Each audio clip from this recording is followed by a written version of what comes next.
Os santos são testemunhas vivas, porque o Evangelho apresenta a proposta de Jesus. Mas muita gente diz, bom, mas Jesus é o Filho de Deus, de ele ser pobre, de ele ser simples, de ele amar a Deus de todo o coração, amar o próximo. E nós poderemos imitar Jesus? Muitos se perguntam. Então a igreja coloca diante de nós pessoas que viveram o que o Evangelho nos apresenta. Eles são importantes porque são testemunhas vivas de que o Evangelho é possível, é fonte de alegria, e a pessoa, imitando aquele santo, aquela santa, se aproxima um pouco mais de Jesus Cristo.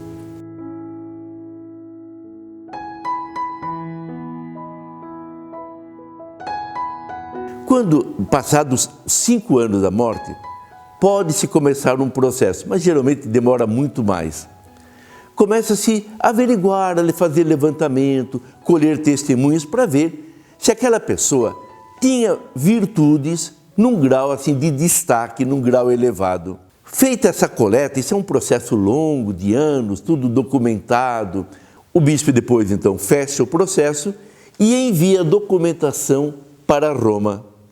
Roma vai estudar, vai analisar e ver se realmente há fundamento ou não. Se vê que é algo sério, que merece ser estudado, declara que a pessoa é venerável, pode ser venerada com muito respeito, num nível ainda mais particular, não público, pode ser feita alguma oração pedindo a sua beatificação e canonização, a pedir uma intercessão deste santo, desta santa. Se houver um caso que merece ser estudado, ele começa a ser estudado. O grande problema, eu diria assim, é que tem que ser algo comprovável. Alguém que pode dizer, olha, aqui era assim, houve depois intercessão e ficou assim. Mas tem que ser provado antes e depois. E muita cura atribuída a um santo, uma santa, não dá para comprovar. Ou porque foi algo mais interior, ou porque não há documentos, ou porque nenhum médico quer atestar a sua situação diante daquele fato. Então, grande número, a maioria, morre por aí. Mas há alguns fatos que se impõem, vão sendo estudados, analisados, como foi o caso do José Maurício, no segundo milagre da Dulce dos Pobres. Quer dizer, é um fato, ele era cego, comprovadamente cego, durante 14 anos, pediu a intercessão, uma vez, tendo o processo do milagre terminado na diocese, vai para Roma. Em Roma, passa por uma comissão de médicos, 7 médicos, especialistas naquela matéria. Não precisam ser católicos, nem ter fé, basta que sejam especialistas na matéria que vão estudar.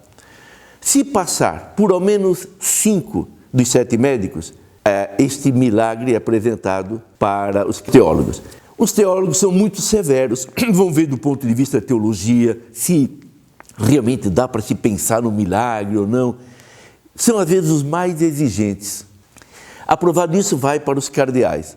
Os cardeais examinam, apresentam ao Papa, o Papa estuda pessoalmente e dá o seu veredicto. Realmente vou declarar milagre.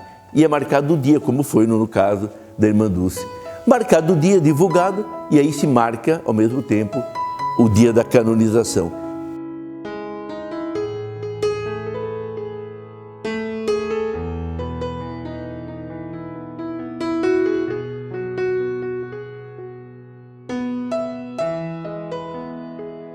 Penso que uma grande marca da irmã Dulce é a simplicidade. Eu acho que ela é encantadora justamente nisso. Não era uma pessoa que fazia milagres, não era uma pessoa que previa o futuro, não era uma pessoa que tinha grandes poderes intelectuais, não era uma grande oradora.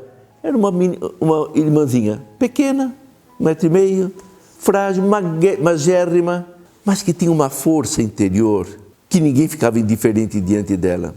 Então, eu penso que ela nos lembra sempre os pobres, porque ela teve um dom, ela via Jesus nos pobres.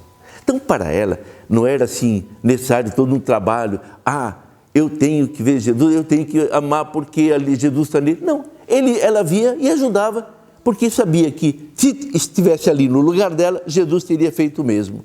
Então, ela sentiu um impulso para olhar o irmão necessitado ao seu redor. E eu penso que é um grande incentivo para todos nós E eu penso que por isso que ela é tão popular já no Brasil.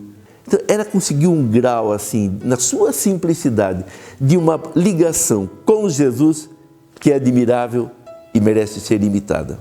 E Irmã Dulce nos ensina aquilo que ela sempre repetia, que se cada um fizer um pouco, o pouco de cada um, no final será muito.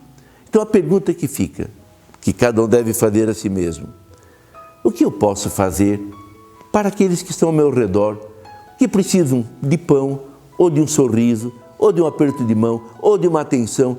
Comecemos por pequenos gestos. Como a Irmã Dulce, ela não começou com a obra do Hospital Santo Antônio, começou atendendo 3, 4 necessitados. E aí Jesus foi colocando mais gente no seu caminho, mais gente, mais gente. Então, as coisas foram crescendo sem um programa.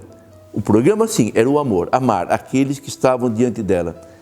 Podemos fazer o mesmo, olhar quem nos acompanha e pensar assim: o que eu posso fazer? E de repente você descobrirá que pode fazer muito mais do que imagina. Comece. Irmã Dulce agradece.